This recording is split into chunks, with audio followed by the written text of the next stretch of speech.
جب مجھے یہ پتہ چلا اس سازش کا، اور سازش کا مجھے سال پہلے اندازہ ہو گیا تھا کہ گیم شروع ہوئی ہے، تو میں جب بھی میں سوچتا تھا نا، تو میں ہمیشہ سوچتا تھا کہ یہ سازش کیسے ہوگی؟ کیا شہباز شریف کو ملک کا کوئی پرائم منسٹر بنا دے گا؟ لوگ کہتے ہیں کہ دیکھیں یہ عمران صاحب آپ نے کیا کچھ نہیں، جب آپ کو پتا تھا سازش ہو رہی ہے کیوں نہیں کچھ کیا؟ میں یقین کرو، میں آنیسٹلی آپ کو ایک بات آج بتا رہا ہوں، میں تصور بھی نہیں کر سکتا کہ کوئی شہباز شریف کو ملک کا پرائم منسٹر بنا دے گا۔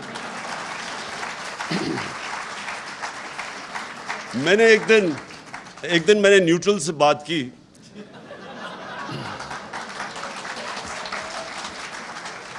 میں نے کہا اس کے اوپر 16 ارب روپے کے ایف آئی اے کا کیس ہے، 8 ارب روپے کا نیب میں کیس ہے اس کے اور اس کے بیٹوں کے اوپر، اور اتنے اوپن اینڈ شٹ کیس کسی کے نہیں ہیں، کسی کے ایسے کیس نہیں ہیں۔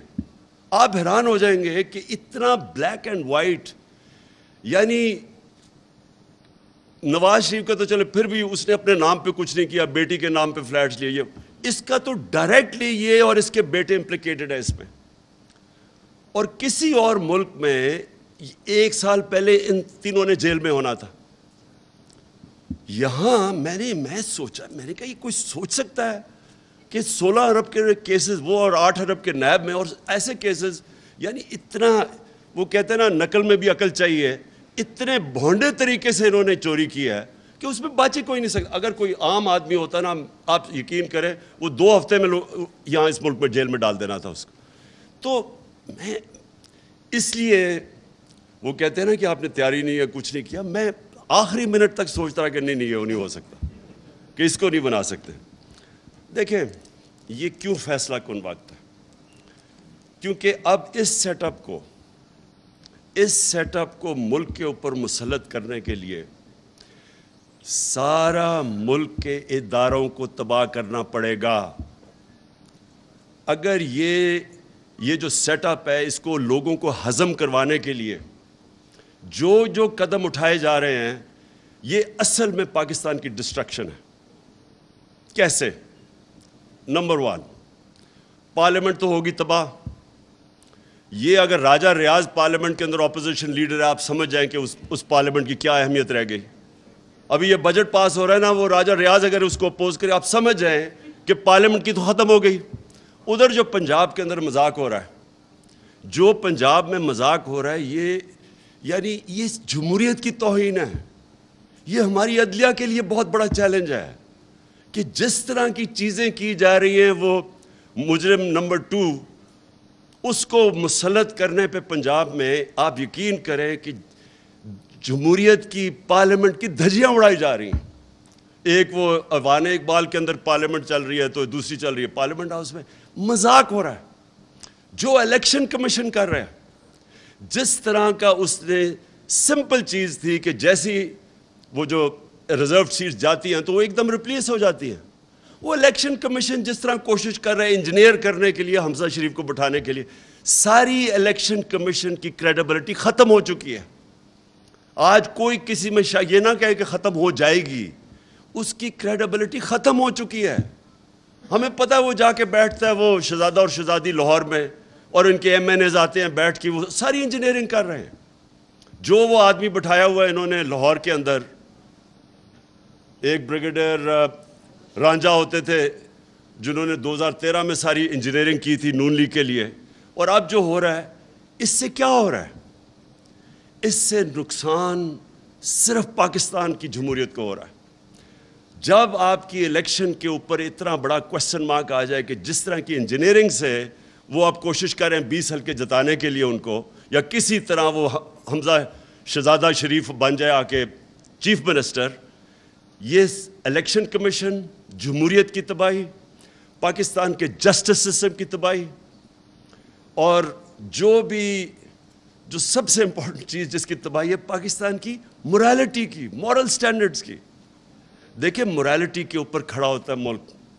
پلیز ایک چیز یاد رکھیں، کیونکہ میں نے تو بڑا کلوزلی دیکھا ہوا ہے برطانیہ کا سسٹم اور جو پاکستان کا، کیونکہ میں تو 25-30 سال بیچ میں رہتا تھا کرکٹ کی وجہ سے. دیکھیں جو ملک کھڑا ہوتا ہے نا وہ کھڑا ہی ہوتا ہے ایک چیز پہ, مورل ویلیوز پہ. نبی صلی اللہ علیہ وسلم نے جو مدینہ کی ریاست سیٹ اپ کی تھی, میں اس لیے لوگوں کو بار بار سمجھاتا ہوں کہ ہمارا جو ماڈل ہے وہ دنیا نے اڈاپٹ کیا ہوا ہے مدینہ کی ریاست کا. میں نے مدینہ کی ریاست کی اس لیے بات کرتا ہوں کہ وہ اصول جو انہوں نے سیٹ اپ کیے تھے مدینہ میں, وہ جو کامیاب ویسٹرن ڈیموکریسی ہے اس میں وہ اصول اڈاپٹ کیے ہوئے ہیں. جو امر بالمعروف ہے, اللہ کا حکم ہے کہ اچھائی کے ساتھ کھڑی ہو, وہ کیا ہے کہ معاشرہ برائی کو فائٹ کرتا ہے. اب آپ کے سامنے یہ تماشا ہو گیا ہے کہ ان چوروں کو اوپر بٹھا دیا ہے. یہ معاشرے کے اوپر اللہ نے فرض کیا ہوا کہ آپ نے اس کے خلاف کھڑے ہونا ہے. یہ معاشرے کی ذمہ داری ہے, یہ عمران خان کی اکیلے کی ذمہ داری نہیں ہے, یہ میری پارٹی کی ذمہ داری نہیں ہے, یہ قوم کی ذمہ داری ہے. اللہ کا حکم ہے امر بالمعروف, سچائی اور حق کے ساتھ کھڑے ہو, برائی کے خلاف کھڑے ہو. اللہ نے آپ کو نیوٹرل رہنا کی اجازت نہیں دی, کوئی اجازت نہیں دی اس نے کہا سائیڈز لو. اور معاشرے کی جو بنیاد ہے وہ مورل سٹینڈرڈز پہ کھڑی ہوتی ہے. جرمنی جاپان کو بمباری مار کے انہوں نے تباہ کر دیا 1945 کے بعد. بلڈنگز نہیں کھڑی, تصویریں دیکھیں ذرا, ایک بلڈنگ نہیں نظر آتی کھڑی. وہ 10 سالوں میں دونوں ملک کھڑے ہو گئے, کیونکہ موریلٹی کے اوپر اور انصاف کو آپ بمباری سے نہیں ختم کر سکتے. جو قوم جس کی موریلٹی انٹیکٹ ہوتی ہے اس کو آپ ختم ہی نہیں کر سکتے. ختم کرتے ہیں جب ایک قوم کی موریلٹی ختم ہوتی ہے, آپ کو بمباری کی ضرورت نہیں پڑتی. میرے سامنے ہماری زندگی میں بیروت ہوتا تھا, دبئی. ہماری زندگی میں ساری دنیا چھٹیاں بنانے کے لیے بیروت جاتی تھی. لیبنان ایک سب سے خوشحال طبقہ تھا سارے مڈل ایسٹ میں. آج اس کے ذرا حالات دیکھیں, 70% لوگ غربت سے نیچے گر گئے. کوئی کسی نے بمباری نہیں کی. ان کی کرپشن ہوتی ہے جب آپ کی مورل سٹینڈرڈز گر جاتی ہیں, جب کرپشن آ جاتی ہے. ان کی کرپشن نے ختم کر دیا لیبنان کو.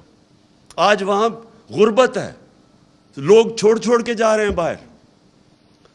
جو ہمارے ظلم کیا ہے, یہ امریکہ کو تو فائدہ ہو گیا, وہ تو انہوں نے رجیم چینج کر دی. ان کا مقصد ہماری بہتری تو نہیں تھی, وہ تو اپنے آپ کو پاکستان کو پھر استعمال کرنا چاہتے ہیں.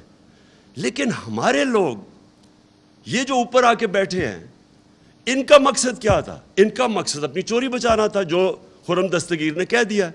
اب جب چوری بچانی ہے تو چوری بچانے کے لیے یہ پھر سے میں ریپیٹ کرتا ہوں, اپنے سارے انصاف کے اداروں کے قبر کھود دیا انہوں نے.